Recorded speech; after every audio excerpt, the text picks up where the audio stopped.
Calmares, senhoritos e senhoritas. Aqui é o Torres pela primeira vez no Tumba do Balim. Olha. Aqui é a Baessa e finalmente vamos iniciar o que tanto se espera. O ânimo, a animação é pra fazer a vontade do ouvinte. Elencila Lume Noventielvo, aqui é o Reinaldo José Lopes, tradutor do Silmarillion, e não acredito que eu cheguei nessa fase de dizer, já perdi as contas de quanto livro do Tolkien tem tradução minha. Eu realmente perdi, preciso fazer a conta de novo. Olha só, isso. Hoje estamos com figura ilustre pra gente dar ar de seriedade nisso aqui, entendeu? Pra gente mostrar pros pais, falar assim, viu? Isso aqui é sério, a gente não brinca em serviço. Vamos começar a 5ª temporada de Tumba do Balim, falando finalmente sobre o livro mais pedido, sobre a tormenta dos ouvintes, pedindo 24 horas Silmarillion. Como é que vocês vão gravar o Silmarillion? Tá aí, estamos gravando o Silmarillion para vocês, hoje falando sobre Ainulindale, o primeiro capítulo do Silmarillion, com a presença maravilhosa de Reinaldo José Lopes. Reinaldo, muito obrigado pela sua presença aqui, tá? É um prazer sempre muito grande tê-lo de volta à escuridão da tumba. Imagina. Já que deve ser, sei lá, já sou agregado oficial, né? Já é 4ª vez, eu acho, ou 5ª? Sim. Por aí, um negócio terceira ou 4ª vez, você está sob o jugo de Fernanda por uso capião. Isso, beleza. Vamos então, gente, falar logo sobre este capítulo singelo, psicodélico, segundo as palavras do Pedro, e sempre muito bom. Mas primeiro, vamos aos e-mails. Momento Palantir. Grima, traga-me a bola. E começamos esta temporada com Momento Palantir, o saudoso Momento Palantir. A gente tinha que mudar de nome, será? Por conta do Silmarillion? É verdade, mas teria que pensar em alguma coisa, né? Tem que botar Momento Varda. Bom também. Vadiando com Varda. Hoje nós temos uma unidade de e-mail. A gente tem recebido muitos, mas é porque o pessoal emocionou e estão fazendo e-mails muito grandes. E sim. Aí... Hoje a gente vai ler só um, que é uma ótima história, então fica aí com a gente. Sem recadinhos da paróquia por enquanto, né? Mas fiquem ligados, vai ter mais novidade aí pra temporada, mais coisas chegando. Por hora, vamos de e-mail, mas se você não quiser ouvir esta unidade de e-mail, por favor, dirija-se ao minuto 23 minutos e 58 segundos do podcast. O e-mail de hoje é do Diego Souza. Diego Souza mandou o seguinte: vocês pediram e-mail, então toma. E ele começa: olá, Torres, Baessa e sujeitos ocultos, Pedro e Giovana. Aqui é uma aula de português, né? Não tinha parado pra pensar que é tudo sujeito oculto. Finalmente... Ele não escreveu isso. Agora sim, finalmente venci a preguiça e decidi enviar este e-mail para vocês, ao invés de apenas mensagens no Instagram. Aí ele divide em tópicos, bem organizado o e-mail dele. Começa contando com como conheci o mundo de Tolkien. Em uma tarde qualquer, em meados de 2001, eu estava em casa de boas e minha irmã me mostrou o trailer da Sociedade do Anel que ia passar no cinema. Apenas em ver o trailer já me ganhou, porque me lembrava o jogo Zelda. Para mim, a série Zelda do Nintendo 64 foi fantástica e um dos melhores jogos já feitos. Pausa do Torres, esse é dos meus, hein? Esse é dos meus porque o critério meu pra gostar de Seus Anéis é Zelda. Olha! E é por isso que tem tanto Zelda no Tumba, porque eu via o elfo loiro e eu falava, é o Link. E o Torres, né, ele passa 90% do tempo falando sobre Zelda e 10% esperando alguém falar sobre Zelda, então sim. Diego trouxe... Sim, olha, eu não gosto de generalismos, mas aqui eu posso falar que eu sou o maior fã vivo. Vivo sim, sabe por quê? Falo tranquilamente. Robin Williams já faleceu. A filha dele se chama Zelda por conta do jogo. É verdade, ele chegou num extremo. Mas ele já faleceu. Então você, vivo, pode ser. Isso, pouco antes dele falecer, eu lembro que a Nintendo da América pegou ele pra divulgar, né? Eu não lembro qual era o Zelda que tava lançando. Eu não... acho que eram os remakes do Ocarina of Time. E aí pegou ele e ficava ele e a Zelda, filha, do lado. Ele fazia, eu gosto tanto. Ele nem devia lembrar mais dessas coisas, mas fica aí. Ó, tu tem uma oportunidade em mãos aí. E eu nem vou me aprofundar mais no assunto. Vamos lá, continua. Depois do Natal desse ano, 2001, fui ao cinema todo empolgado para ver esse filme tão esperado e superou as minhas expectativas e foi muito além das imagens épicas que eu já tinha visto no trailer. Achei muito estranho o filme terminar de repente, pois eu não sabia que era baseado em uma trilogia. Mas como assim um filme tão bom termina do nada sem ter resolvido as tramas? Uns 6 meses depois de ter assistido nos cinemas, meus pais compraram um aparelho de DVD, caríssimo na época, já que o videocassete de casa tinha quebrado por causa de um canavial de formigas que estragou tudo por dentro. Meu Deus, eu tô tendo uma viagem nostálgica de desgraças dos anos 2000. Pô, pior que eu vi hoje uma frase que é assim, ó: qualquer objeto é um formigueiro em potencial. Sim, puta merda, sim. Ele continua: assim eu ganhei o filme da Sociedade no meu aniversário em 2002. Olha. Pena que a TV só conseguia passar o filme em preto e branco. Mesmo assim, assisti tantas vezes esse filme que meus pais já estavam de saco cheio. Olha, viagem nostálgica. Virou um filme no ar, né? Depois do Natal de 2002, foi a vez de ver As Duas Torres nos cinemas. A Batalha do Abismo de Helm foi incrível, os romances foram chatos e Barbárvore mais chato ainda. Tive um mix de feelings. Cara, sou eu escrevendo, velho. É verdade. Tive um mix de feelings sobre os Rohirrim, que na época achava um pouco chato. Então chegou o Natal de 2003 e o Retorno do Rei chega aos cinemas. Já estava virando tradição depois do Natal assistir O Senhor dos Anéis nos cinemas. Mas que filme! Nunca tinha ido ao cinema assistir um filme tão bom com uma atmosfera contagiante. Foi a primeira vez que a galera vibrava nas cenas. Os filmes da Marvel não chegavam nem perto da empolgação do pessoal, nem nas fases boas. Puta que pariu. Ter visto isso aí no cinema deve ter sido fantástico, né?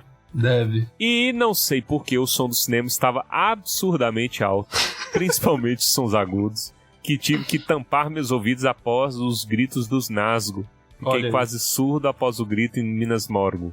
Fica aí, cara. Isso aí é cinema 4D, antes da época. É pra você ter a experiência que os personagens tinham. Sim, tipo Oppenheimer, que vão jogar bomba na sala. Vamos, vai ter estalinho embaixo da cadeira do cinema. Sim, e aproveitando, falando do evento mundial, social, total de Oppenheimer / Barbie, eu queria convocar aqui os ouvintes a ir assistir o filme da Barbie de terno.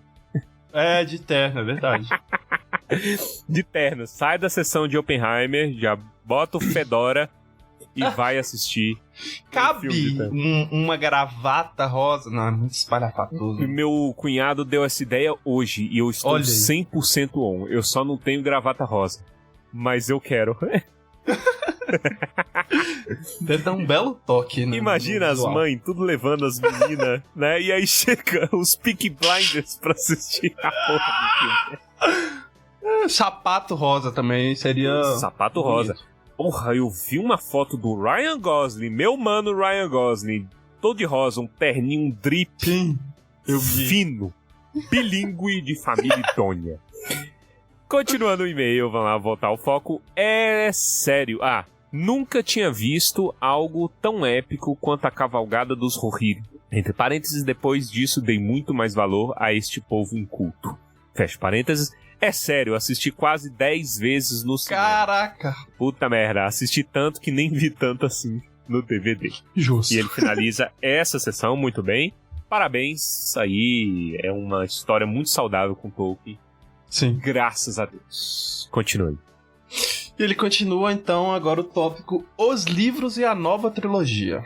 Mesmo assim, depois de ter assistido a todos os filmes, eu ainda não tinha lido nenhum dos livros e pensava: como um livro cheio de páginas, sem figuras e com letras pequenas seria melhor que os filmes? E eram bem pequenas as letras mesmo. Eram muito pequenas.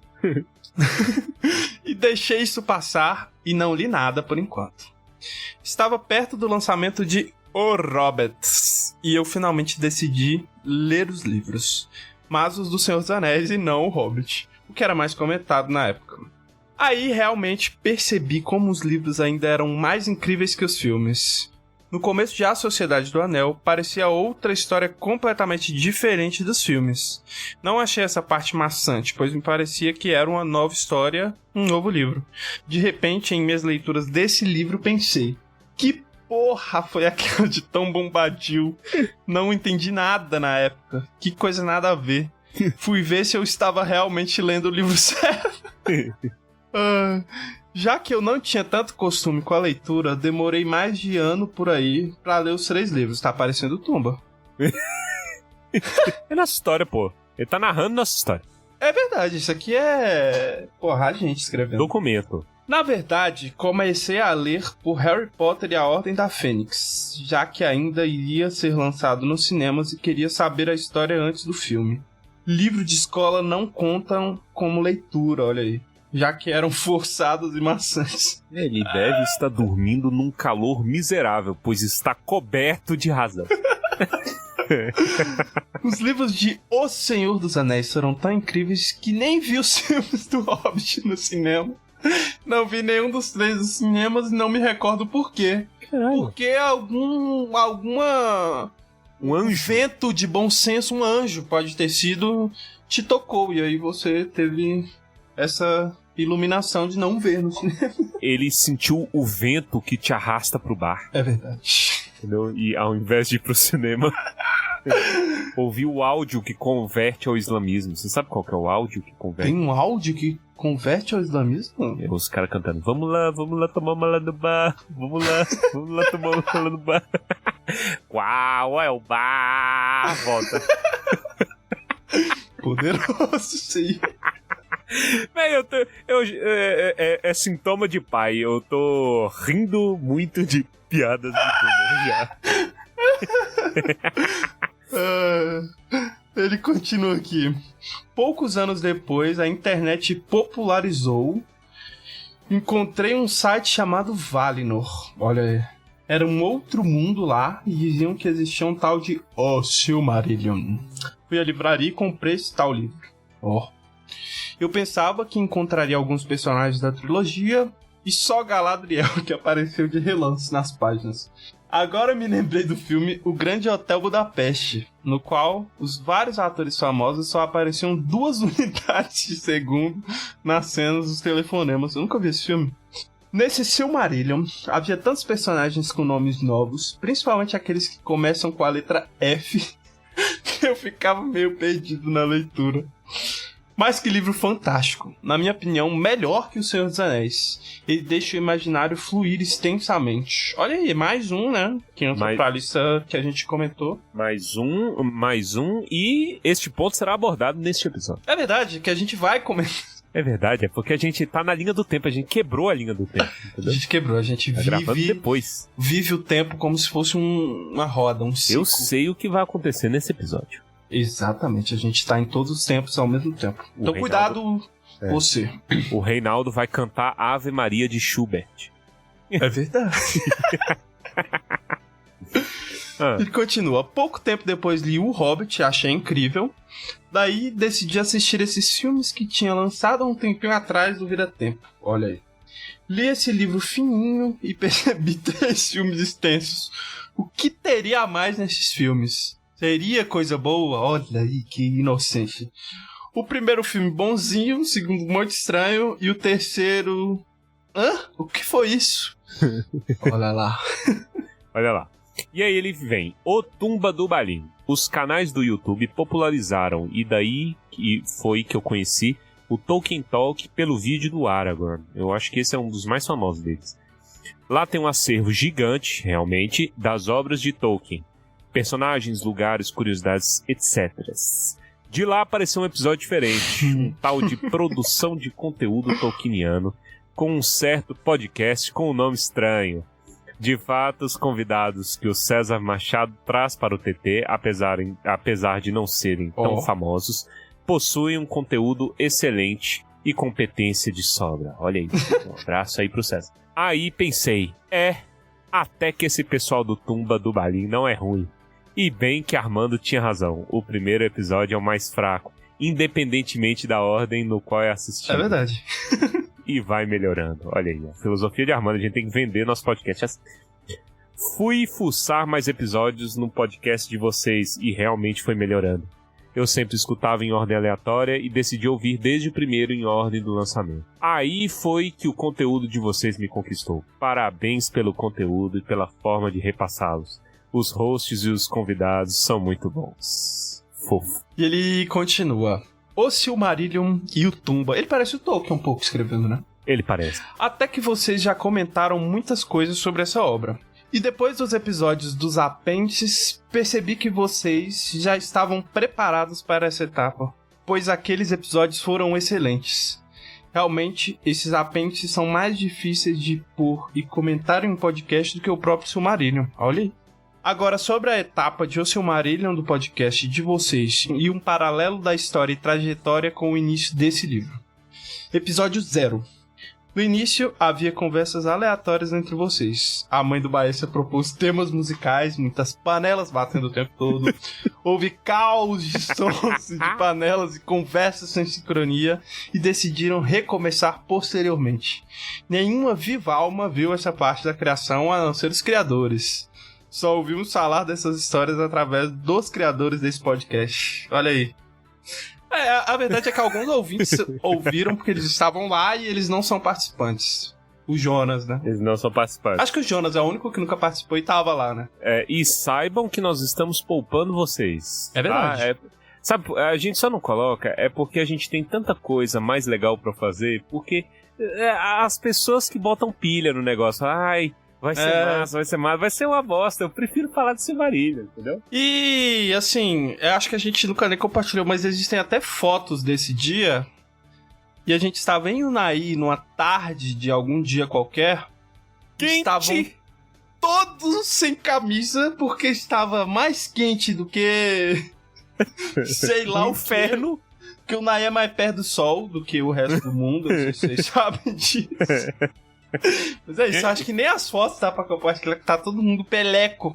A gente todo mundo sem camisa, né? Nus, em pelo. Cara, é um absurdo. É um absurdo esse episódio. E, não, eu acho engraçado porque quando eu pego o vídeo muito antigo, 2014, 2013, é muito engraçado porque o Tumba já tava ali, a gente já conversava dessa maneira esdrúxula que a gente fala hoje. Né? Sim. Será que daqui a 10 anos eu vou ter vergonha de mim? Porque eu achei uns vídeos meus que eu tenho vergonha de mim. A gente dando um parabéns ali.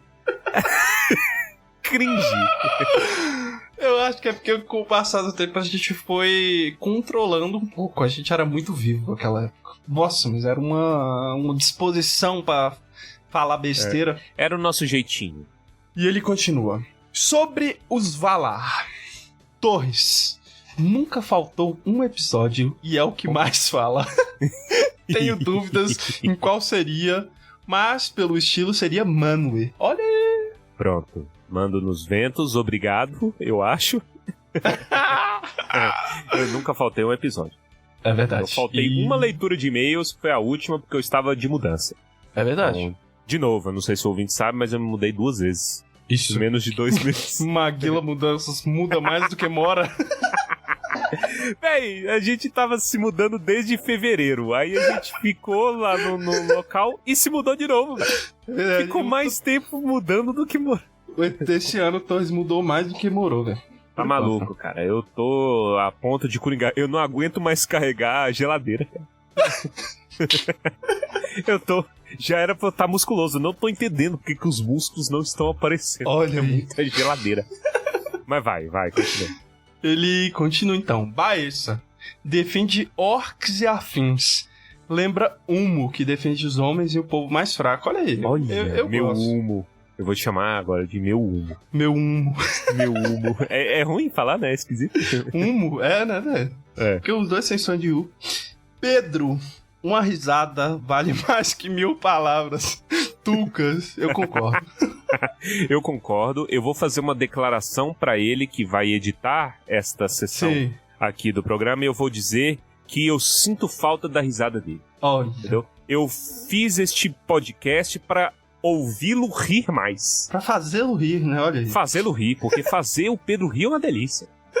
90% do humor desse programa é risada do Pedro. Olha o peso que está nas nossas costas da gente ter que fazer o humor e esperar risadas silenciosas dos ouvintes. Olha aí. Entendeu? Ele é a nossa track de risada. Fica um abraço pro Pedro. Continue. Fica um abraço pro Pedro. Giovana faz as artes do Tumba e faz outro tipo de arte na vida real. Então é Vaire, que faz as artes nos tapetes com tudo que acontece e acontecerá no mundo. Olha! Menina com pé na arte. Gosto. Armando criou um podcast alternativo que ninguém pediu.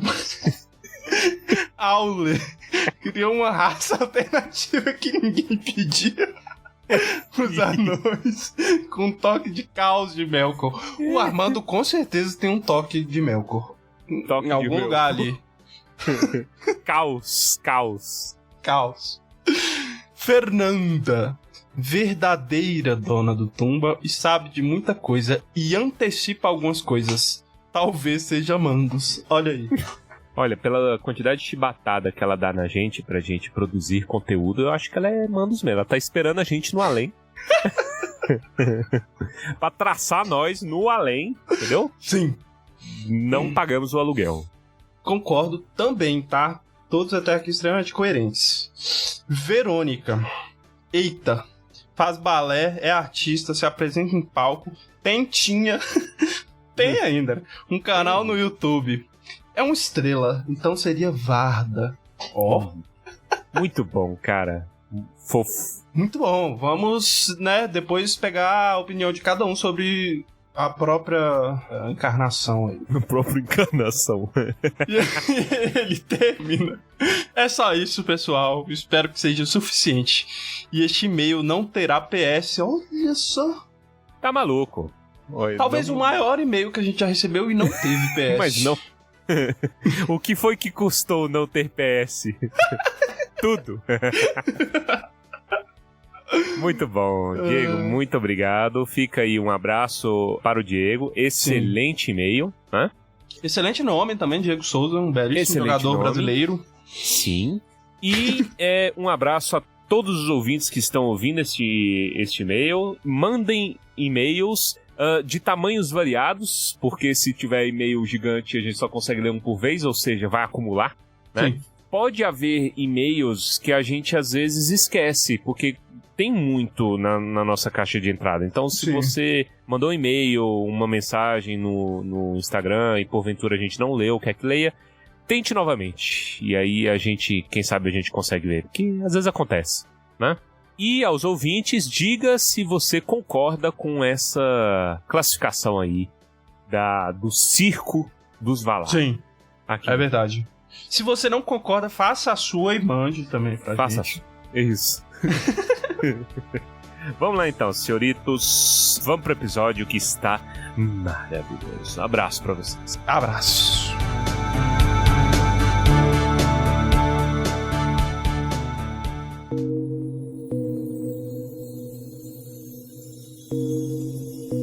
Seguinte, vamos aproveitar então o nosso convidado ilustre e eu queria saber, Reinaldo, a sua opinião enquanto fã e enquanto tradutor sobre o Silmarillion, cara. Como é que foi isso daí? Já tem quantos anos? Foi 2018? 2018. Deixa eu até olhar, porque estou aqui com o livro físico, uma coisa que ultimamente eu quase não fico, mas é 2018, quase certo. Ah, não. Tá como 2019 aqui, viu, gente? Acho que deve ter sido no começo. Precisava puxar exatamente que mês que foi, mas 2019. Foi traduzido em 2018. Eu concluí a tradução em 2018, com certeza, e saí em 2019. Quantas vidas atrás, né? Quantas vidas de elfos e homens. Pois é, ainda mais com 3 anos de pandemia no meio, aí é que já passou eras. Ficou por 70. Algumas eras, exato. Pois é, como é que foi isso, Reinaldo? Foi um fardo que você escolheu ou foi imposto? Como é que foi isso?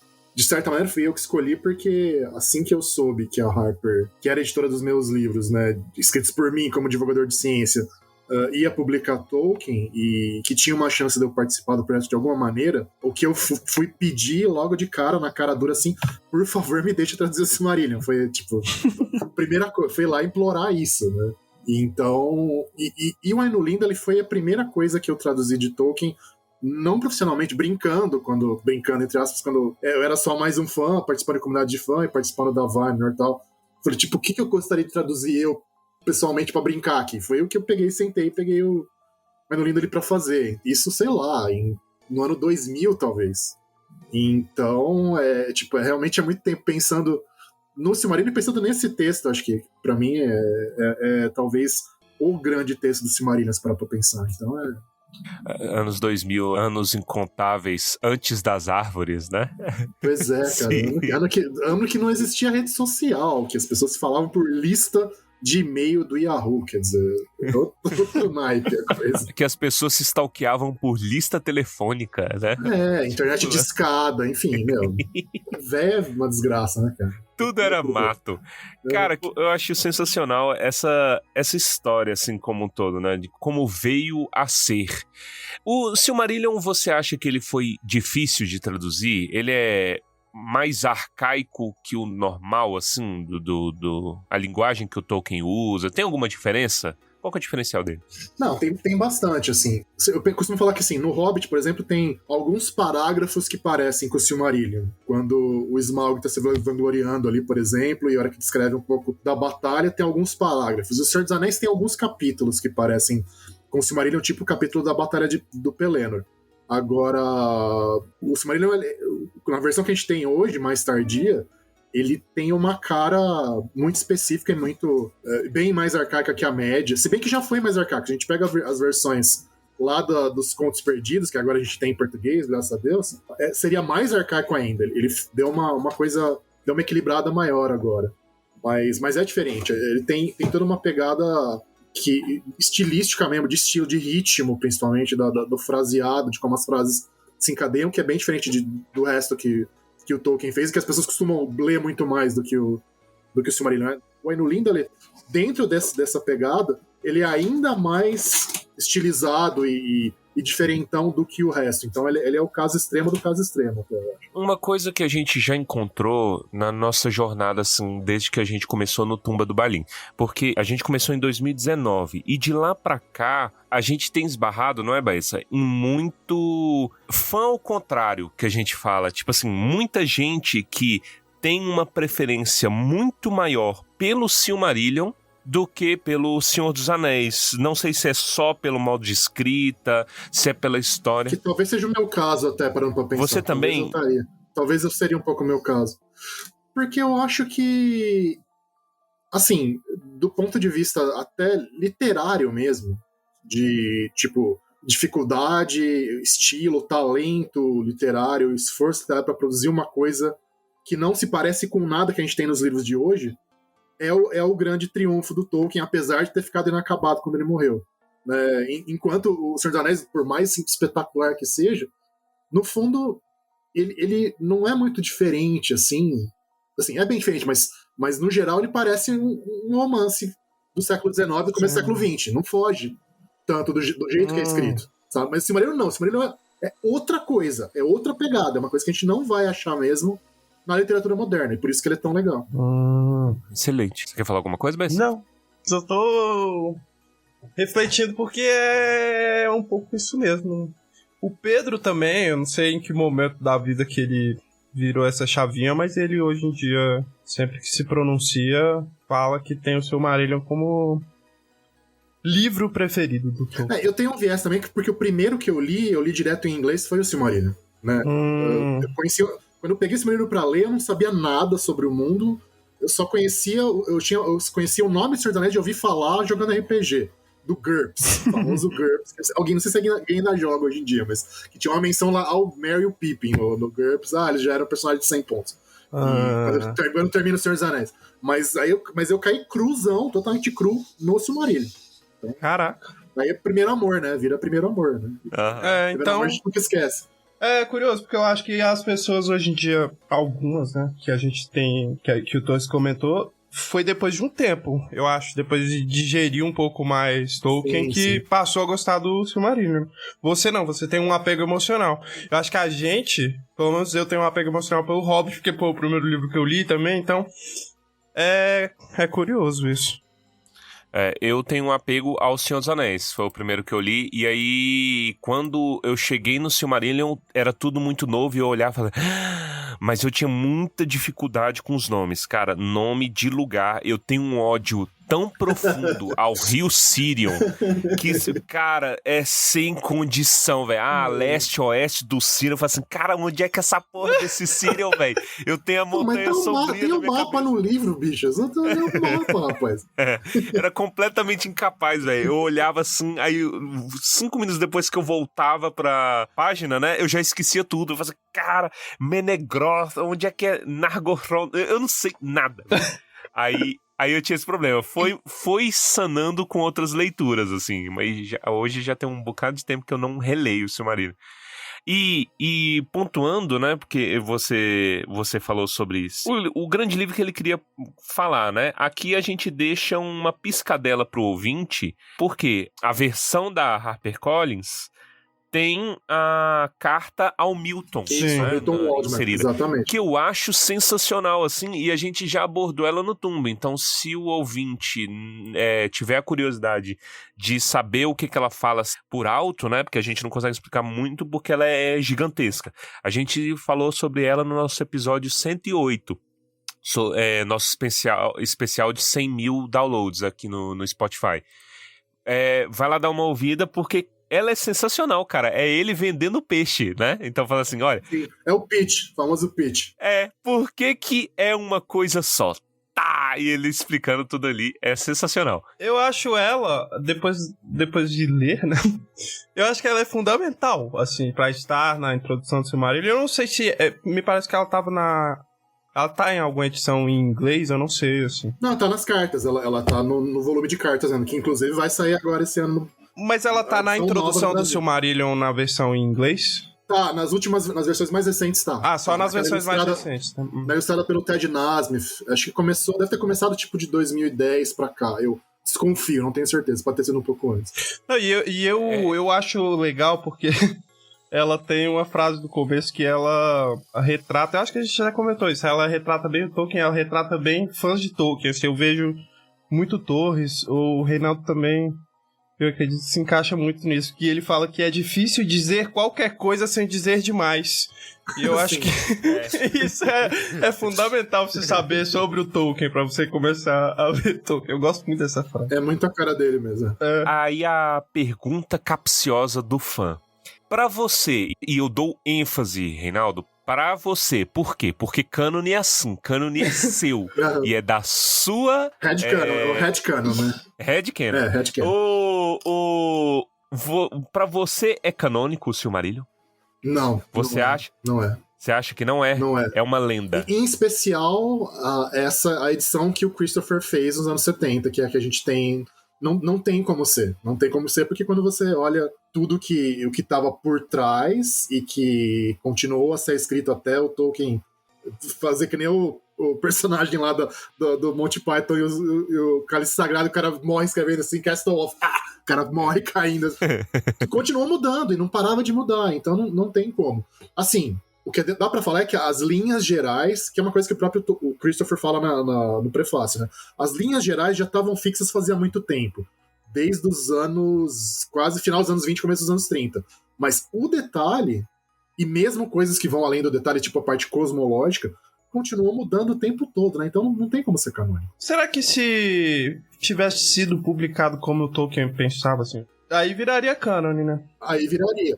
Só que, mas tem o seguinte detalhe, mesmo depois que saiu a primeira edição do Senhor dos Anéis, a desgraça do velho continua mexendo nas coisas. Continua mexendo. Porque aí que tá, o tesão dele era mexer. Não era a coisa fixa. O erro tá na publicação. Mas assim, aquela coisa, né? Se não tivesse publicado, teria sido muito melhor. O Lewis até falava com ele, falava assim, cara, você vive mudando as coisas porque você tem medo de deixar, entendeu? Você nunca termina Pode ser. porque você tem medo de largar o teu filhinho, entendeu? O seu negócio. E eu não julgo, cara. É isso aí mesmo. Sabe que uma coisa que simboliza bem isso, na verdade, é a história, por exemplo, do Ferreiro de Bosque Maior, cara. É bem aquilo, aquela coisa lá de não querer largar a féria. De querer continuar entrando em féria o tempo todo. E tipo, como é que eu vou largar minha estrela? A estrela é minha, tal. É aquilo lá. E até como a mente criadora, porque assim, o Tolkien era influenciado pelo contexto, pelo que ele lia, né? Então se ele aprende uma coisa nova, alguma coisa, tem uma ideia nova para uma língua, por que não incorporá-la e enriquecer? E ninguém sabia melhor enriquecer o próprio mundo do que ele.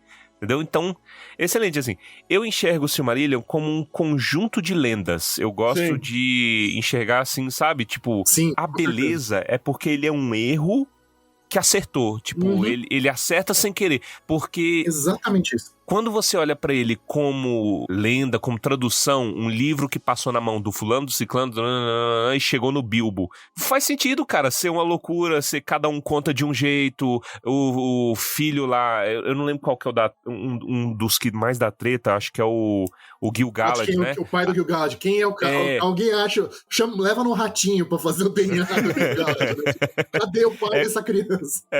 Filho de não sei quem, depois muda, porque faz sentido, e as justificativas fazem sentido. E isso é história, cara. Sim. Entendeu? Só que... É isso mesmo. É coisa de maluco uma coisa que ele fez, assim. Então, enriquece essa coisa da lenda, do mistério e os erros contribuem. Isso é um plot hole. Não, isso é uma lenda, cara. E tem esse desvio padrão, né? Sim. E é isso. Eu gosto porque eu acho que isso é do próprio Christopher, que ele fala que a gente, na verdade, não se deve buscar uma coerência completa. Mas que seja artificial, né? Que seja forçada, que é botar numa camisa de força aquilo, né? Só que eu acho que as pessoas que criticam, talvez, eu não sei também. Criticam o quê? Criticam essa falta de coerência. As pessoas, infelizmente, nos últimos anos eu perdi um pouco. As pessoas são ignorantes, cara, a verdade é essa. As pessoas são burras. Burra. Orelha de jumento comprida. É isso que acontece. Infelizmente é isso. Eu tô viciado num vídeo que chegou em mim esses dias do menininho que colou da Carol. Eu vi. Como é que é? Eu fui colar, risquei de caneta. E aí, quando chegou em mim, a Carol era muito inteligente, né? Aí eu fui ver, ela colocou que quem mandou os aviões na Torre Gêmea foi Vladimir Putin. Porra, Carol. Aí o menino devia ter uns 11 anos. Puta que pariu, Carol.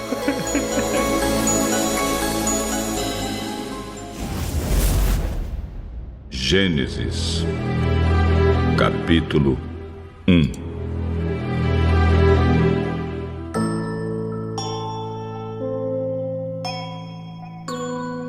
Vamos falar do Ainulindalin, então. Vamos lá. Chegamos no Ainulindalin. Antigo Testamento, segundo Tolkien, segundo Christopher, segundo Elfos. Gênesis 1. Isso. Gênesis capítulo 1. Isso. Loucurada, né? Locomia. Você lembra se tem no History quem é o doidinho que escreve? Isso é informação do History, não é? Então, que também muda, né? Também muda. Mas acho que o mais comum, a atribuição mais comum é o Rúmil, que é inclusive o primeiro criador de alfabeto élfico, né? Antes do Fëanor ainda. Né? Então seria ele. Acho que não tem outro sábio famoso que é o Pengolov, mas acho que não tem atribuição do Ainulindalin a ele, porque o Rúmil é muito velhão, é muito antigo. E o Pengolov ele já volta de Beleriand pra Erécia, então não tem como ser ele, seria o Rúmil mesmo. Nessa releitura, eu fico pensando, tipo assim, como que as coisas vieram a ser? Por exemplo, quem chama Eru de Ilúvatar, de Uno, entendeu? Porque eu não sei se seria dos elfos, isso é pré-elfo. E aí, de onde vem essa noção? É que os nomes estão todos em Quenya, né? Aí que tá. Na verdade, já é de novo, a questão da interpretação da transmissão cultural. Já são os elfos dando nomes em élfico, né? Em uma língua élfica que já não é o élfico primitivo, já é um élfico que já desenvolveu um pouco, para coisas que existiam antes. Não é nem que existia antes do élfico, que existia antes da língua falada antes que existisse qualquer coisa que aparentemente fosse material, né? Então já é uma tradução. Já é uma tradução, assim como os nomes dos Valar. Os nomes dos Valar estão todos em élfico. Embora os Valar tivessem o Valarin, tivessem a língua deles. Então é bem louco. Isso já é um processo de tradução e transmissão cultural que está acontecendo. Teve uma coisa que me abriu muito a cabeça, foi alguma entrevista do Christopher Biduzinho ainda, ele era novinho, sei lá dos anos 90 ou 2000, eu não lembro, e ele falando sobre o Silmarillion, né? E quando ele fala sobre queda, eu acho que isso tá na carta ao Milton também, porque ele fala sobre queda. E é interessante olhar o Silmarillion como ponto de vista exclusivamente dos elfos. Uhum. Eles estão cagando, então não é Bíblia dos homens, sabe? Tipo assim, provavelmente a queda dos homens ocorreu em algum tempo aí já pós Ainulindale, né? Mas ele não tá nem aí pro Adão e Eva dos homens, entendeu? Ele quer saber do Adão e Eva dos elfos. E é interessante... Mais ou menos, porque o Ainulindale fala dos filhos, né? Dos filhos de Ilúvatar. Ambos, então, é elfos e homens. Mas a perspectiva é élfica, com certeza. Mas em tese é global. É porque se interlaçam, né? Eles se entrelaçam aí uma hora, que aí os elfos ficam muito tristes de se entrelaçar. Era melhor nunca ter se entrelaçado. Mas é verdade. É interessante como a queda dos elfos, ela tá desde o início atrelada à queda da natureza. Né? Eles estão interessados em mostrar como o decaimento surgiu na natureza. E aí vemos a música. E aí uma pergunta: por que uma música? Por que criar com música? Você tem algum palpite disso? Eu acho tão diferente e interessante. Então, tem um trabalho, eu preciso ler diretamente esse trabalho para ver um pouco melhor, assim, mas tem várias ideias sobre isso. Do John Garth, que é, né, pessoal que não leu ainda, o Tolkien e a Grande Guerra, vale muito a pena. Tem o livro dele, Os Mundos de J.R.R. Tolkien, que é só de referência, que não saiu ainda no Brasil, mas que ele fez uma relação, um mito mesopotâmico, acho que escrito em acadiano, que é uma língua parente do hebraico, distante, assim, tal, é uma língua semita, que acho que tem um pouco desse aspecto musical. Outra coisa que entra aí nessa história, talvez, é a ideia da música das esferas, que é uma ideia antiga que depois o mundo medieval pega, que você vê um pouquinho em Platão, um pouquinho em Santo Agostinho, Pitágoras lá na Grécia Antiga também, de você relacionar a harmonia do universo com a harmonia musical, que uma coisa reflete a outra. Então tem esses aspectos aí no meio. Mas não é só música, porque acho que é a questão da música que é cantada, que tem palavras no meio. E aí você junta de novo o verbo criando no Gênesis e também no Evangelho de João, que acho que talvez influencie até mais o Ainulindale do que propriamente o Gênesis, seja também um pouco do Evangelho de João. Então, essa mistureira aí, eu acho que tem um aspecto musical e tem um aspecto vocal também, de você... Porque o momento mesmo da criação física, porque uma coisa é a música, uma coisa é a partitura que depois é cantada. Mas quando a coisa começa a existir pra valer, você precisa ter o Ilúvatar falando o Ea, né? Ea, que é basicamente seja, que essas coisas sejam, que essas coisas existem. Então, acho que tem essa multiplicidade aí de influências, talvez. E olhando os Valar, né? Antes dos Valar, né? Os Ainur. Os Ainur, eles surgem como pensamento e não existe uma distinção, né, de quem está mais próximo ou não, quem é mais poderoso ou não no começo. Todos são Ainur. Quando eles surgem da mente, do pensamento de Ilúvatar. Existe algum tipo de interpretação sobre o que eles são essencialmente? Tipo assim, eu comecei a pensar muito em panteão grego. Ou qualquer coisa politeísta, né? Dá pra você pensar como um todo. Né? E tipo assim, como que cada um tá ali atrelado a forças da natureza. E aí, indo um pouco além, tipo assim, existe um Ainur das artes, existe o Ainur do fogo, do ar, da água, da luz, né? Que mais? Do amor, dá pra se imaginar, né? Enfim. Da morte, né? Da morte. Tudo que existe tem algum Ainur, assim, tudo que a gente, leitor, enxerga no mundo físico, tem algum Ainur associado. E daí me intriga Melkor. O que você acha que é Melkor? Eu nunca entendi, porque ele nunca foi muito claro. Tudo que ele fala é: Melkor é o mais poderoso dos Ainur. Por quê? O que ele é? Reinaldo, eu vou falar que eu tô com dor de cabeça tem uns 3 dias já. Eu já perguntei pra todo mundo. Sim. Porque eu comecei a desenvolver uma teoria. Eu falei assim, cara, eu tô no curso errado, velho. Eu devia ir pra filosofia de Tolkien, sei lá, pra ver se estudava esses negócios e tirar essa tormenta da minha cabeça. Porque eu tava pensando, o tema de Melkor como um todo me interessa muito. Tipo, de onde vem o mal, né? O que é o mal? O que ele tá tentando dizer com isso? Porque, a princípio, tá todo mundo cantando bonitinho e surge. Deu vontade. Mas como assim deu vontade? Veio de algum lugar. De onde vem essa vontade? O livre-arbítrio é um erro, por exemplo, entendeu? Isso, a gente entra em milênios de teologia cristã e também judaica e também até, enfim, persa lá, do zoroastrianismo, que parece que de onde veio tudo isso. Enfim, a gente entra num buraco de minhoca aí que ferra. Vamos tentar resolver, Reinaldo. Vai que a gente fica famoso com isso, a gente resolve 3.000 anos de dúvida num podcast. Olha só. É bonito você achar que se ele tivesse no curso de filosofia, ele ia acabar com o tormento. Ele só iria arranjar um milhão a mais de tormentos. Que Otto, que ingenuidade, vamos dizer, personagem.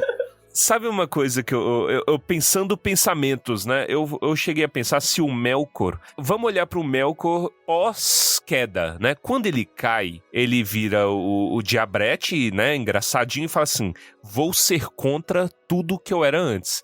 E eu sempre enxerguei o Melkor enquanto Morgoth, né?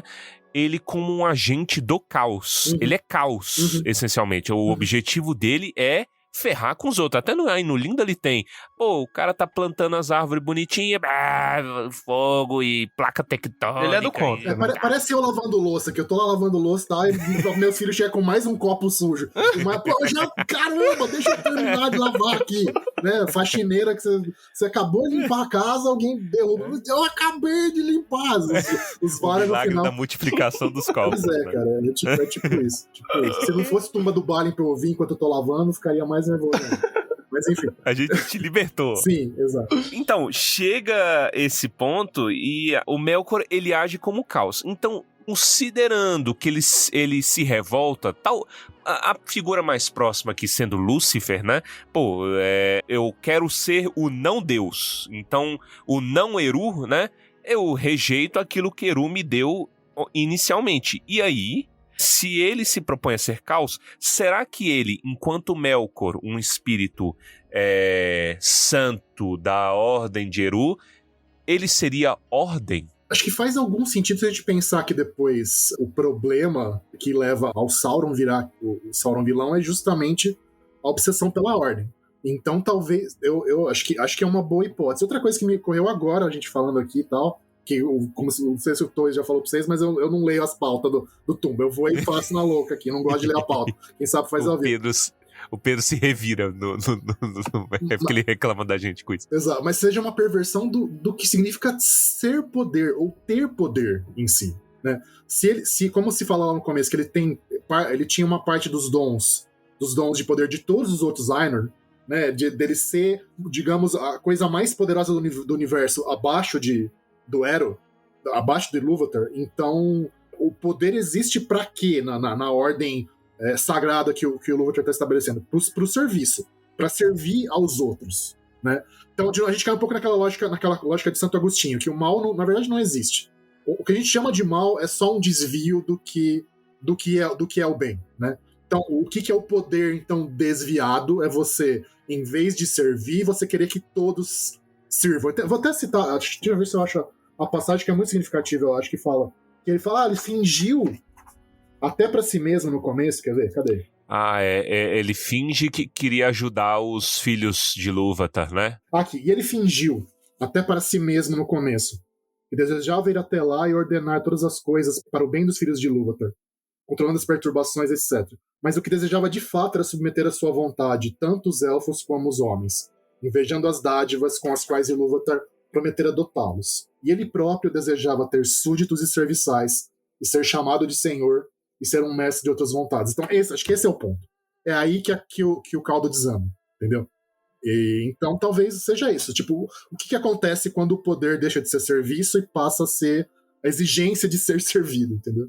O que eu pensei sobre ordem é porque, assim, sempre me intrigava, tudo começa do porquê, né? E aí ele fala, ele tinha um quinhão dos poderes de todos os seus irmãos. E aí eu parei pra pensar, fazendo, cara, o que na natureza é mais forte que todos os elementos individuais da natureza? Então, sabe, o que é isso? As leis da natureza. As leis da natureza.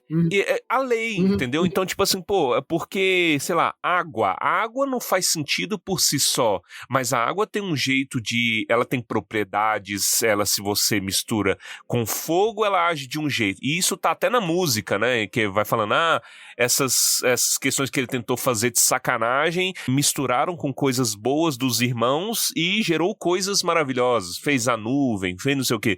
Então, a água tem propriedade, ela funciona, tem viscosidade, tem não sei o quê, não sei o quê, o que mais? Elétrons, tudo tem ordenado. Chega a assustar, quanto mais você vai estudando assim, você pode ir por dois campos. Você pode ver que existe muita desordem, e realmente a entropia, né?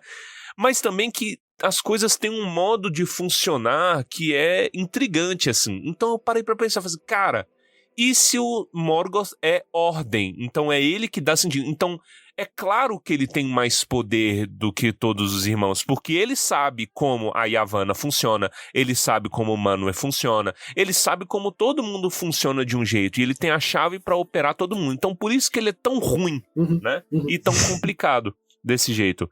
Acho que é uma hipótese bem legal mesmo. Bem legal. Pois tá firmado na pedra, não, assim, mas aí eu parei e falei, cara, então é isso. O Sauron, ele sempre me intrigou tanto mais quanto o Morgoth, por conta que ele é a extrema ordem, então é a ordem pervertida, né? Pô, o Sauron olha pro mundo e fala, cara, isso aqui tá uma bagunça geral, eu acho que pra mandar tem que ter ordem, não caos. Então ele diverge. E, complementando uma coisa que você pontuou, tem alguma carta do Tolkien, nunca lembro qual que ele menciona sobre o mal de Sauron. Já falei várias vezes aqui no Tumba do Balin, né? O Sauron só era menos mal do que o Morgoth, em termos de essência, porque o Sauron servia alguém. Isso, exato. E o brother só serve ele mesmo. Então, porra, aí é o extremo da maldade. Muito bom. Tem textos bem legais sobre isso no Morgoth's Ring, o História da Terra-média 10, que eu inclusive já traduzi alguns deles, que em breve teremos por aí também, mas que tratam exatamente desse ponto aí, da questão da ordem e do papel, da comparação entre o Morgoth e o Sauron. E isso tá no Valaquenta também, que ele fala que o Sauron só era menor porque ele não servia a si mesmo. A partir do momento que ele começa a servir a si mesmo, ele se torna maior. Me lembra de uma coisa, eu tô entrando escuro no Silmarillion, no escuro, tem muito tempo que eu não leio. Os Silmarillion são 3 livros, Ainulindale, Valaquenta e Quenta Silmarillion, é isso? Isso, é mais os apêndices apêndices entre a Calabeth e dos Anéis de Poder, né? Mas sim, seriam essas 3 partes. Lá no final do Retorno do Rei, quando tá lá nas alegrias, né? Deu certo, beleza. E aí eles estão passando um tempo em Valfenda. O Bilbo menciona, eu acho que é ele que dá pro Frodo, ou ele recebe de algum elfo. Isso, as traduções lá, traduções do élfico por BB. São esses 3, não é? Seriam esses 3 livros? Não se sabe. É uma interpretação que o Christopher faz.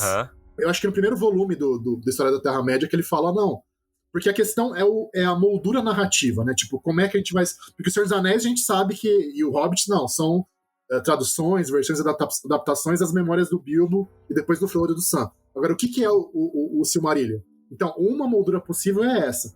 Agora, a moldura que o Christopher depois vai apresentar na série inteira da História da Terra-média é uma outra completamente diferente, que é a história de que um marinheiro medieval da Inglaterra, uma Inglaterra anglo-saxônica, o tal do Elfwine, que no nome quer dizer basicamente Elendil, amigo dos elfos, conseguiu chegar em Tol Eressëa, e aí pegou os textos em élfico, e ele traduziu para o anglo-saxão, e o Tolkien traduziu para o inglês moderno. Aí é coisa de matar.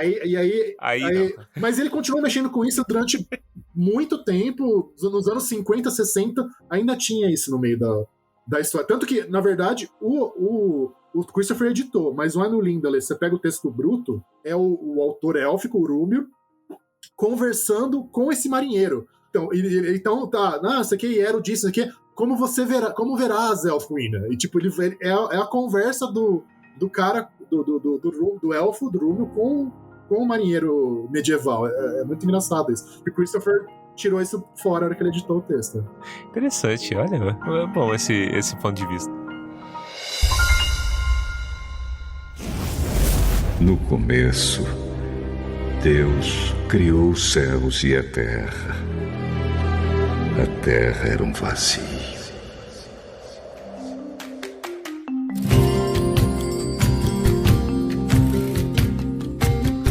Mudando o tema, né, pra gente entrar um pouquinho na simbologia das coisas, né, porque é um capítulo repleto de simbologia e é gostoso porque dá pra nós a oportunidade da gente monte isso daqui e você interprete e tudo mais e é isso. Eu adoro, cara, as simbologias como um todo, né, quanto à questão do Morgoth estar preso, né, Morgoth, que ainda não é Morgoth, né, é Melkor.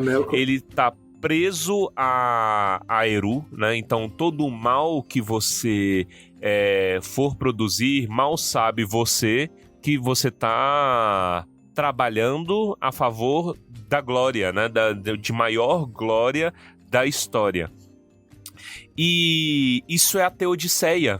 Exato. É interessante. É aquele negócio, tipo, desde o começo tá discutindo, cara, se Deus existe, se Eru existe, por que existe o mal? Ou por que ele permite o mal? Isso é problema velho. Aqui no Tumba, nós vamos responder a Teodiceia hoje. Não vamos. Presunção, só um pouquinho, né? Tem uma frase, sabe do que? É uma frase. O Tolkien Professor, Corey Olsen, sempre puxa isso, acho que tem bem a ver. Uma frase do Folha de Cisco, do Leaf by Nigel, do conto.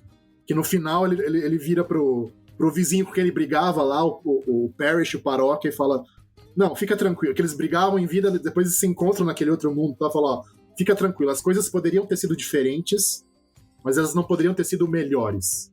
Então é isso, tipo, Eru e Ilúvatar é Deus falando: olha, não importa o que ele faça, confia em mim porque eu sei o que é essa história. Eu como diretor de palco, eu como roteirista, eu vou dar um jeito nesse negócio. E olha como rima rica, amo rima rica. Como rima, a história, ela é amarradinha assim, nos temas fundamentais, porque quando você para lembrar aquela frase maravilhosa que as pessoas vivem relembrando, né, e com razão, porque ela é muito linda, o Gandalf falando assim, tem mais forças nesse mundo além da vontade do mal, e isso é um pensamento encorajador. Então ele, como um Maia, ele entende, ele tem essa sabedoria de que a vontade de Eru impera, e não existe mal.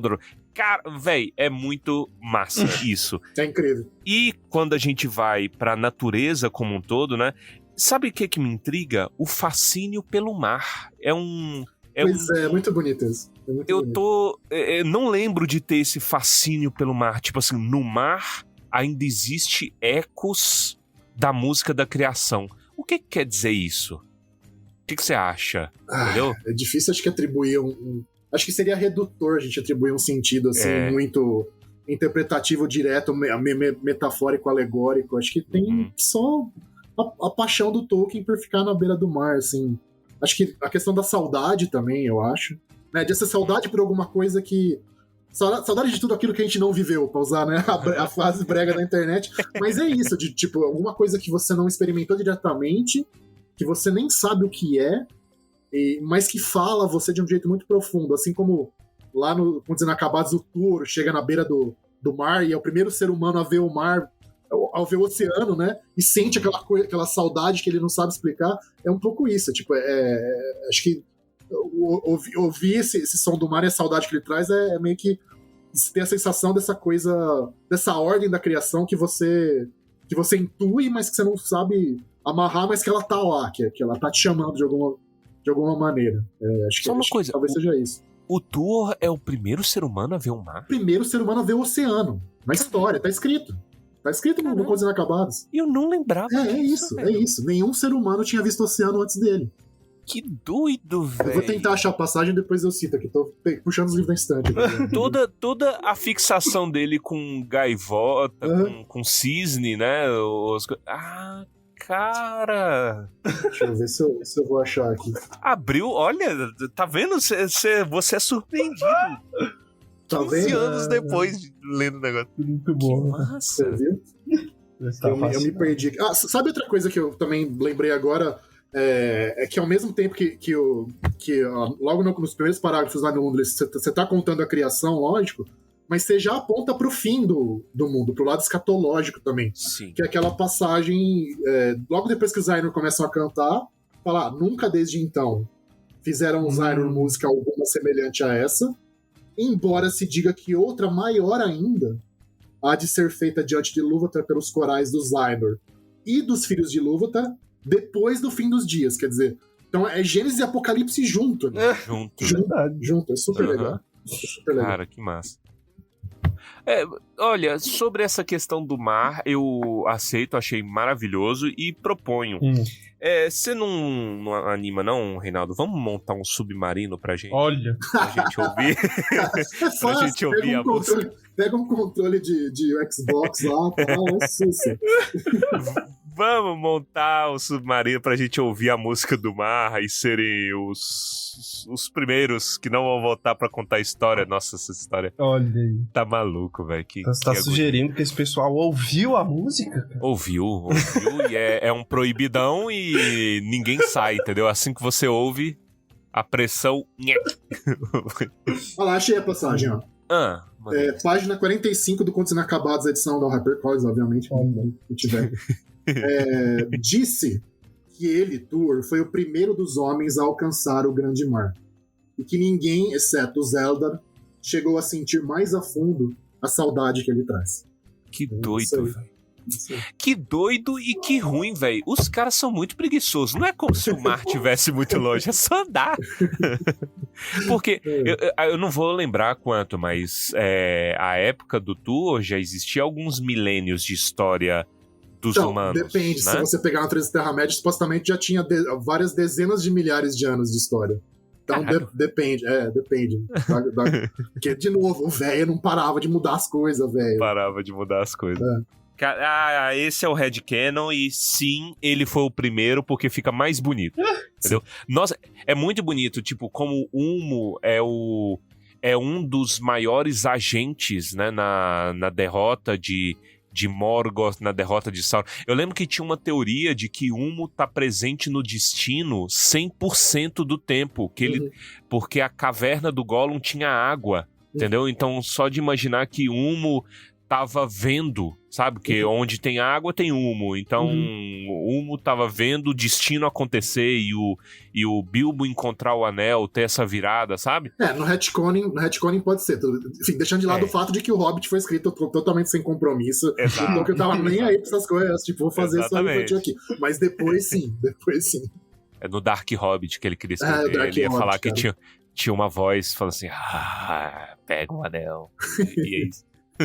Bilbo, filho de Bungo, tu serás o meu instrumento. Já pensou? Falando com o Bilbo é uma coisa que não dá pra imaginar, mas tudo bem. E o Gollum na canoinha, né? Afogando. Que é isso?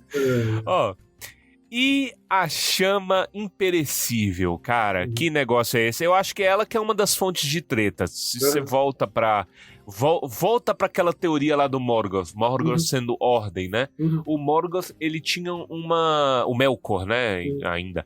Ele tinha todo o conhecimento dos irmãos, de como os irmãos funcionavam, mas ele não podia mandar nos irmãos, né? Então ele não ordenava, água funcione assim, não quero que você seja água, eu quero que você seja... entendeu? Outra coisa, seja outra coisa. Ele não tinha o poder do seja. E é essa, eu acho que é a treta que faz ele se revoltar, né? O que é a chama imperecível? Dá pra gente saber com o conhecimento de Tolkien que a gente tem? Eu tô tentando puxar pela cabeça, assim, e eu acho que não tem nenhum ensaio dele em que ele tenta abordar filosoficamente ou teologicamente o que seria. Na minha cabeça, mas aí é impulso enfim, de cristão, católico, das coisas que ele estuda. É difícil não pensar no Espírito Santo, por exemplo. Até pela relação com Pentecostes e o fogo e tal. Mas parece que, mas dentro da lógica do universo, parece que seria o poder subcriativo, entre aspas, né? A capacidade de você pegar a partitura da música, que foi o Ilúvatar que fez, ou pelo menos, enfim, a harmonia, os acordes sem ser a partitura, porque depois eles dão uma enfeitada, faz um arranjo diferente, mas você, da partitura, você criar alguma coisa real com base nela, né? De você atualizar, no sentido de dar realidade direta ao que é imaginado. É o que eu consigo pensar, mas é uma coisa que o Tolkien, de fato, curiosamente, não elabora muito em nenhum momento, que eu me lembre. Se eu tiver errado, por favor, me corrija, mas quem estiver ouvindo, mas eu acho que é safadeza dele, ele não aborda de propósito.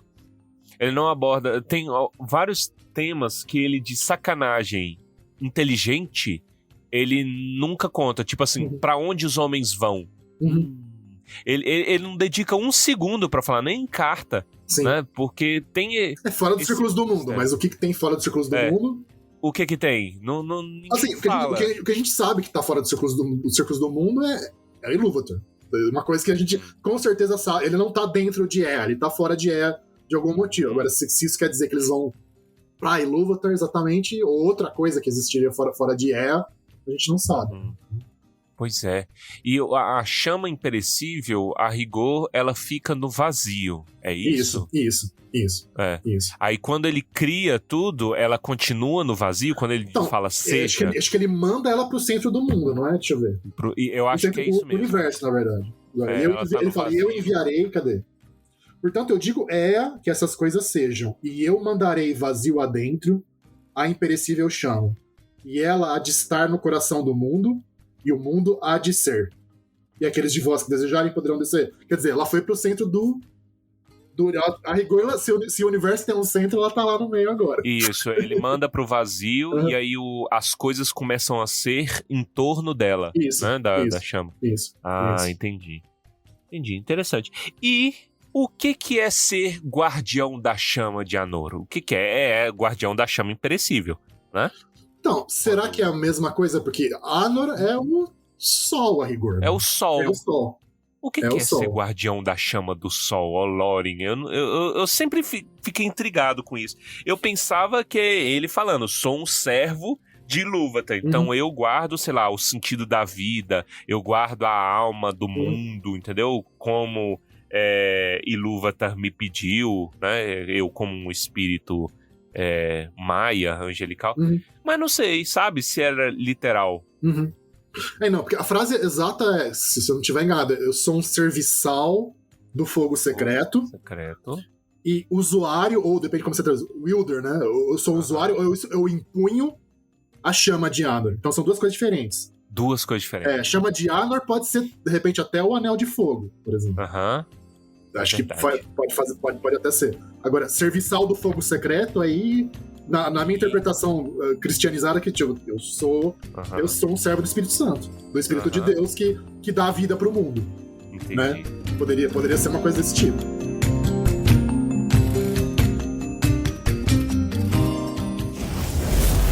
Pelo amor de Deus! Pelo amor de Deus! Pelo amor de Deus!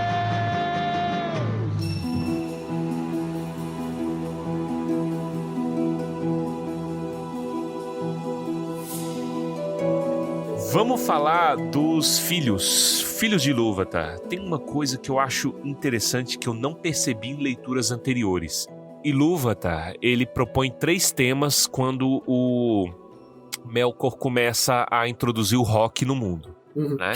E aí... Sacanagem. Aí ele começa... Carry on, it's time to forget. André Massa ali. E são 3, né? Ele canta de um jeito, começa a ter briga, canta... ele propõe outro tema, mais briga, né?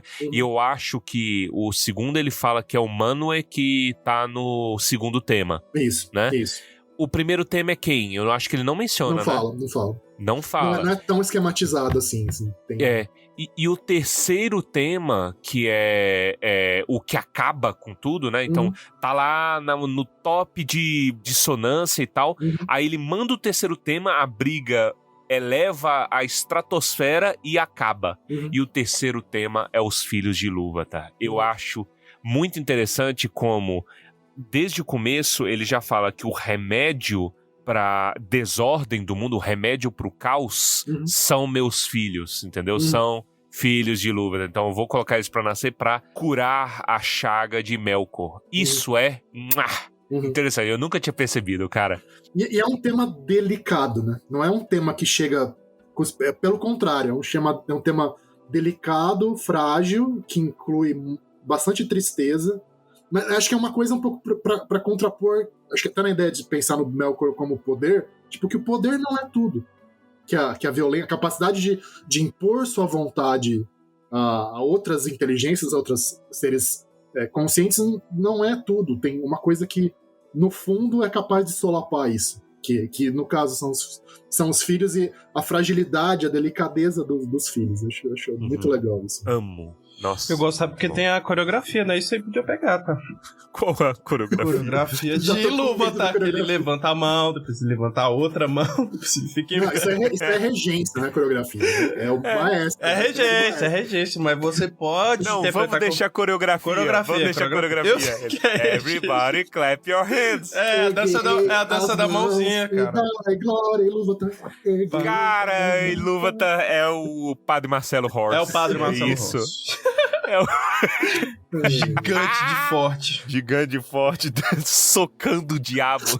Cara, para o vazio. Eu fico pensando, porque a gente tende a pensar, digamos assim, de forma prática, numa coisa que não é concebível, talvez, até. Que é tudo muito abstrato, né? Como é que ele tá erguendo a mão se ninguém ali tem corpo? Se ele não tem corpo. É isso que eu fico pensando. E a gente fica pensando nisso, assim. Até a própria música. Ele tem rosto, ele sorri. Até a própria música, né? O que é a música? Eu sempre fiquei imaginando o canto gregoriano. Eu já até falo pro Torres, assim. Eu não sei porquê, mas também não sei... mas não é porque tem um monte de coisa que parece instrumento musical ali. Tem instrumento musical, mas ao mesmo tempo... Violino, alaúde, não sei o quê. Mas ao mesmo tempo tem letra, como você disse, né? Assim, então, eu acho isso tão fascinante. Mas, assim, é fascinante pensar sobre, porque não tem como você chegar a uma conclusão. Mas aí é isso, assim, ele é regente, né? Então, quando ele levanta a mão, ele tá regendo, mas eu gosto de pensar numa coreografia, eu gosto de pensar numa roda, assim, de todos os Ainur, porra. Ainur cirandeiros. Isso. Assim, erguei as mãos e cantai com os filhos de Ilúvatar. Erguei as mãos. Cara, que showzaço. Dica de cultura para o ouvinte do Tumba. Quem quiser imaginar...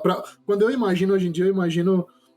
tem uma composição do Joseph Haydn, que era um dos grandes amigos do Mozart lá no século XVIII, que chama The Creation, ou em alemão é Die Schöpfung, que é justamente, não é bem uma ópera,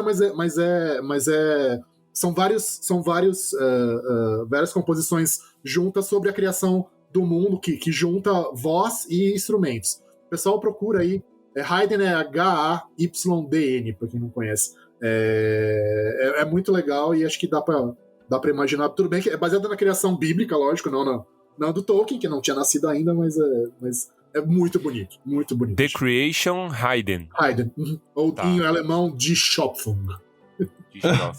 Eu vou procurar, porque aí a gente pode até colocar um pouquinho. É verdade. Vale a pena porque é lindo, né? É lindo de morrer. Porque a gente sempre fica procurando referências, só pra imaginar. Isso, é sempre bom isso aí. Isso eu gosto. Pois... Es gut war und Gott hielt das Licht von der Finsternis.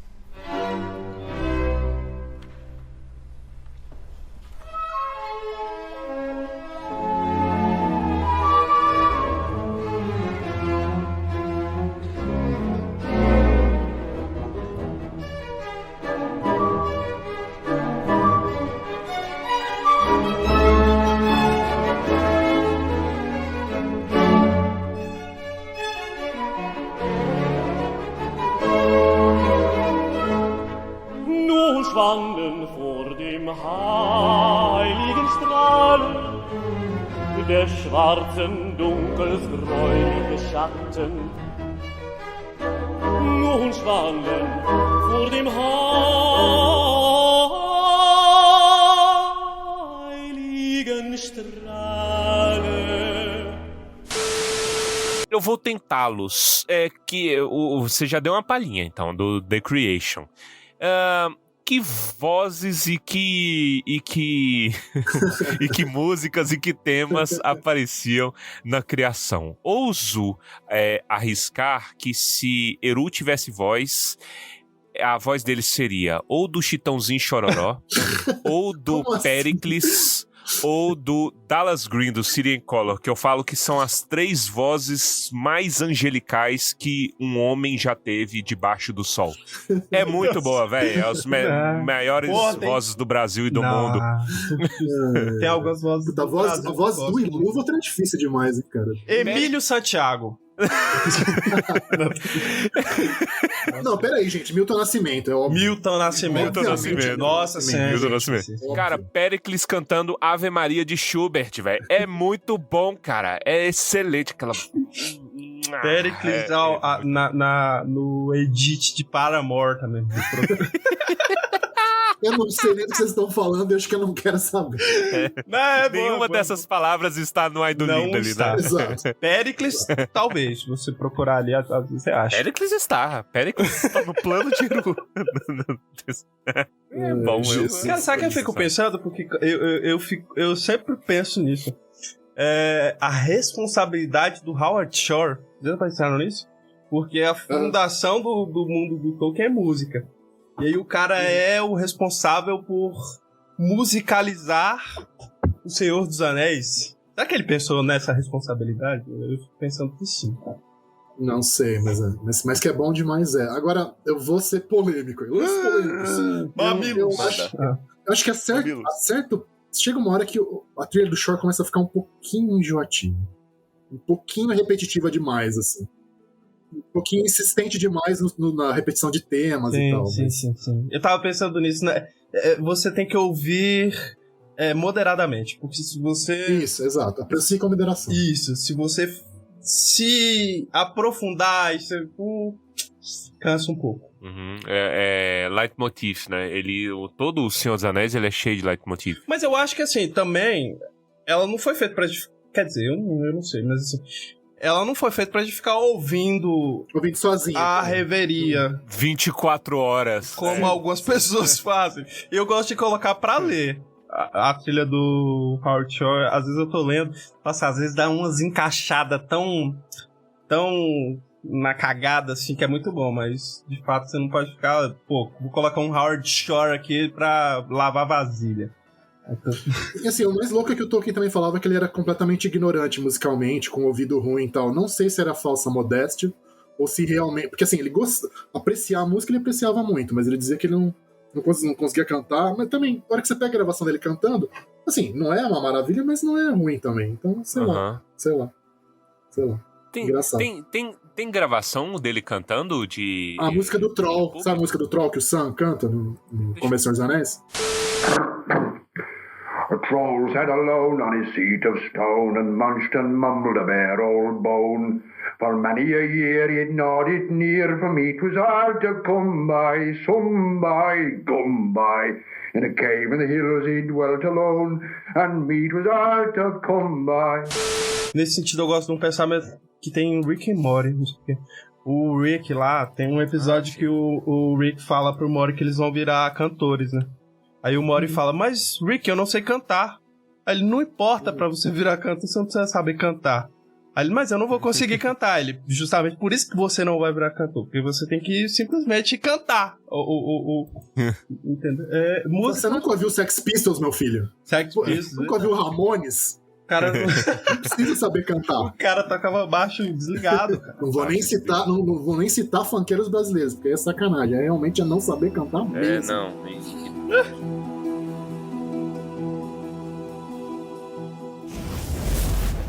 Chip the glasses and crack the plates, blunt the knives and bend the forks. That's what Bilbo Baggins hates. Smash the bottles and burn the corks. Cut the cloth and tread on the fat. Pour the milk on the pantry floor. Leave the bones on the bedroom mat. Splash the wine on every door. Dump the crocks in a boiling bowl. Pound them up with a thumping pole. And when you've finished your penny a hole, send them down the hall to roll. That's what Bilbo Baggins hates, so carefully, carefully with the plate. That's what Bilbo Baggins hates, so carefully, carefully with the plate. Tem mais alguma coisa deles que vocês queriam colocar? Sabe o que eu fico pensando a respeito do Silmarillion? E, obviamente, a respeito do Ainulindale. É porque, em geral, eu gosto da profundidade filosófica da coisa. Só que talvez isso seja barreira para muita gente, porque filosofia, a filosofia em si, ela é um pouco inacessível. Na verdade, ela eu não sei, assim, as pessoas têm uma certa aversão à filosofia porque ela não versa sobre o nosso dia a dia, ela não resolve problemas. Eu lembro de ver o Franklin Leopoldo e Silva, né?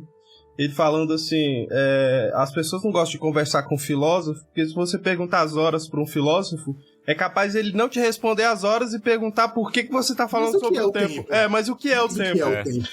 E eu acho que o Silmarillion e o Tolkien, de uma forma geral, por isso que eu gosto daquela frase, a primeira frase lá da carta pro Milton, é porque é assim, sabe? Você, quando começa a falar, você não consegue falar pouco, você vai falar demais e às vezes você vai viajar e aí você não vai, digamos assim, resolver problemas práticos, que eu acho que é muito do nosso dia a dia, as pessoas serem muito mais práticas, assim, e menos filosóficas, menos viajadas, mas eu acho que é justamente isso que eu gosto no Tolkien, é justamente isso que eu gosto do Silmarillion. Mas é por isso também que eu entendo que o Silmarillion não seja pra todo mundo, assim, por isso que eu parei de recomendar Tolkien pras pessoas. Uhum. Porque eu me cansei. Eu acho que elas vão chegar naturalmente em algum momento, assim, se for pra elas chegarem mesmo, elas vão chegar por conta própria. Eu só jogo pitadas. Aqui no Tumba a gente faz isso assim, a gente joga pitadas de coisas, se a pessoa se interessar, ela vai por conta própria. Porque é difícil, eu acho que você precisa vir naturalmente, você precisa ter intencionalidade. Eu gosto disso porque eles conversam um pouco com na profissão, assim, que a pessoa, para funcionar, né, um processo terapêutico, a pessoa precisa estar ali, de fato, ativamente, né? Ela precisa de intencionalidade para isso. E eu acho que o Tolkien precisa de intencionalidade. As pessoas precisam querer entender, querer se aprofundar, senão não funciona.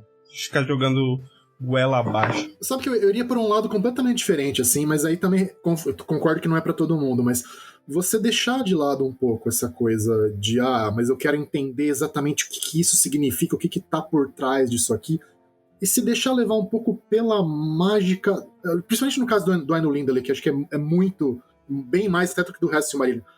Ele é, se a gente parar pra olhar, ele é extremamente ritmado, e ele tem essas repetições e esse tipo de frase que a gente não encontra mais praticamente nenhuma língua moderna. Você se deixar levar por essa mágica da maneira como o texto está construído, e até ler eu recomendo muito que se leia em voz alta sim. E deixar congelar um pouquinho ao lado de entendimento racional, falando o que isso tá me dizendo, como isso tá me puxando, esse vai e vem das palavras, e aí depois você briga com o significado do texto, com os nomes esquisitos e tal, mas tentar pensar nessa mágica, porque é prosa poética, assim, na sua essência mesmo. Então, mas quando eu digo de intencionalidade, não é nem de entender, é de chegar aqui. É de chegar nesse de começar, lugar. De virar a primeira página. Isso, de virar a primeira página, mas, assim, não racionalmente ficar tentando entender. Eu também adoro ler em voz alta esses livros, essas partes, assim, eu gosto de ler como se eu estivesse atuando ali, se eu estivesse recitando e contando pra alguém, eu não sei, eu gosto realmente de ler em voz alta também. Então, eu tava vendo... Eu era louco pra eu gravar um audiobook do Silmarillion em português. Eu sei que a minha chance é próxima de 0, mas ia ser tão legal poder fazer. Eu acho engraçado que as pessoas agora estão numa de que nenhuma experiência é individual, né? Aí você fala, caraca, isso aqui é o que eu gosto de fazer. Aí você conversa com as pessoas e parece que é um sentimento comum de ler em voz alta do Silmarillion. E eu gosto do Silmarillion também, que ele é um substrato perfeito de mundo secundário. Tipo, que o Tolkien gostava de teorizar, né? Que é, tipo assim, qual que é a função do mundo secundário, da féria? É também a recuperação, o escape, recuperação e redenção, né? Que ele fala no Árvore e Folha. E a recuperação é muito excelente, tipo assim, pra quem tem casca, né? O pensar nisso da natureza ajuda você a entender a sua natureza. Então, tipo assim, cara, a que ponto chega a ganância humana de querer mandar nos outros, de querer criar esse fogo secreto, de querer ser senhor de si, né, não servir ninguém. Beleza, tipo assim, como que as coisas têm ordem, harmonia, quando você olha a harmonia de uma música, né, e como que ela rima com o seu mundo, tudo tem uma grande parte das coisas tem um sentido, uma ordem de ser e tal. É interessante, mas você não tem obrigação nenhuma de pensar nessas coisas pra curtir. E aí que é o engraçado, entendeu? Numa primeira leitura, você pode só curtir a história. É uma história boa, né? E em essência é isso, cara. A história é sensacional. É muito boa, cara. É muito boa. Dá prazer de ler. E é isso. Leia o Silmarillion, vamos ler com a gente. Chega aí nessa jornada que vai ser maravilhosa. Ainda nessa coisa da recuperação, acho que tem um símbolo disso muito bonito no próprio texto, que é quando se diz que os Valar, quando eles primeiro eles ouvem o tema dos filhos, que é um tema que vem só do Ilúvatar, que não era deles, e quando eles veem os filhos pela primeira vez, ele fala, ainda mais eles amaram, justamente por esse estranhamento, por serem coisas diferentes deles mesmos, né, e estranhas e livres, e tipo, de você se maravilhar com o que o Tom está falando, que é essa multiplicidade e ordem do mundo à sua volta. Isso é muito bonito, muito bonito.